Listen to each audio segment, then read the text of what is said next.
In this video, I show you how to fix you cannot share reels now because your account activity may not follow our community standards. For solving this problem, open Instagram app,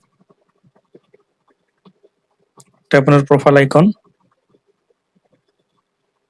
tap on three line, scroll down.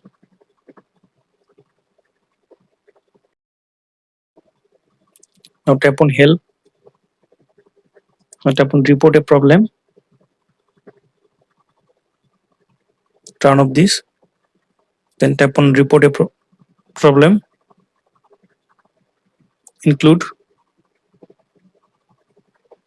Now explain your hey Instagram team, I cannot share reels on Instagram because of this problem.